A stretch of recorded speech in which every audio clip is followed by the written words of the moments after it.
Hello, Bob Nolan here with Thought Provokers, thinking today about all the silliness that's on the second coming.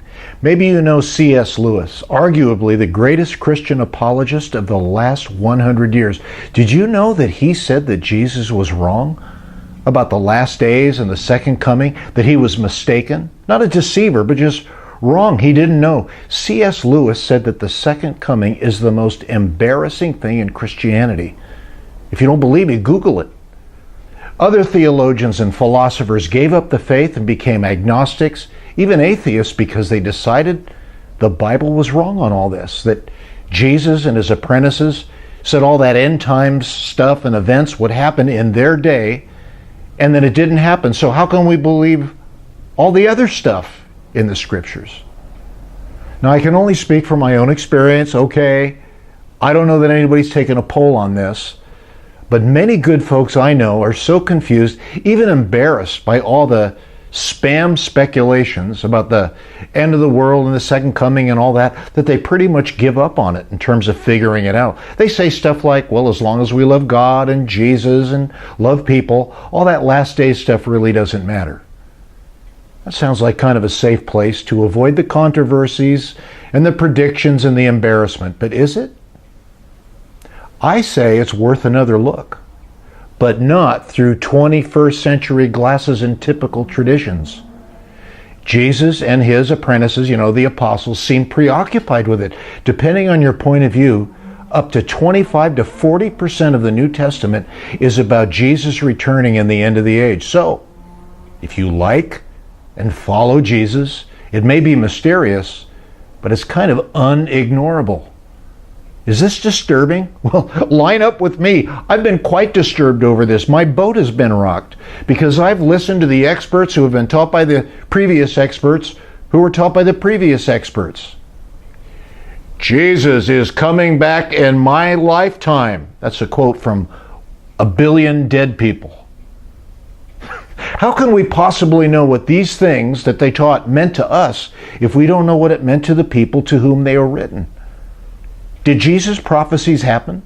Were the apostles wrong? Were they deceivers? Or maybe they were just sincere but ignorant followers? I'm one of those crazy guys who thinks the scriptures are accurate and Jesus was always right. Now, I agree 50% with C.S. Lewis. They did believe and teach that the second coming in the end, that is the apostles and Jesus, it would happen in their day. But I 50% disagree with them because I don't think Jesus was wrong.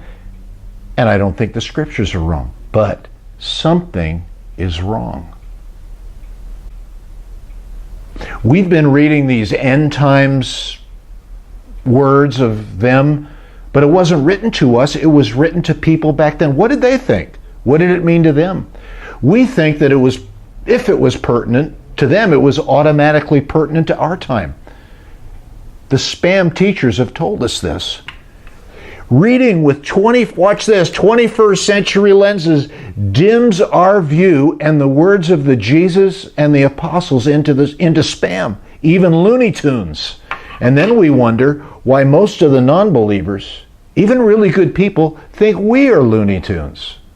We've been saying he's coming soon for 2,000 years, and we've been wrong. I may be a country boy, but 2,000 years ain't soon. The scriptures are not crazy, the apostles weren't crazy, Jesus weren't crazy, but many speculations are spam, unhealthy for human consumption, and possibly misrepresenting the message of heaven.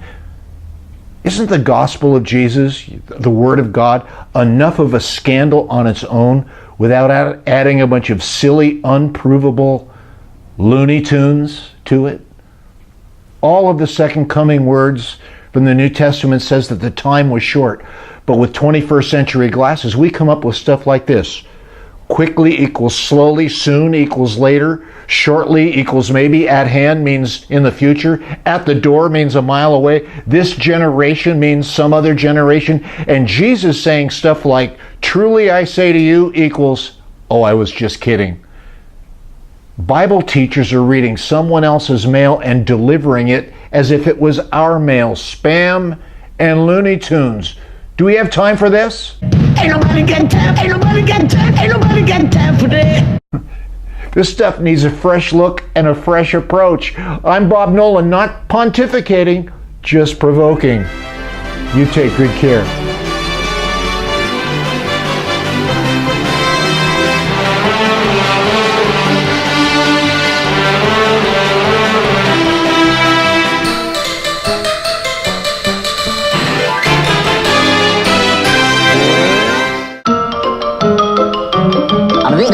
That's all, folks.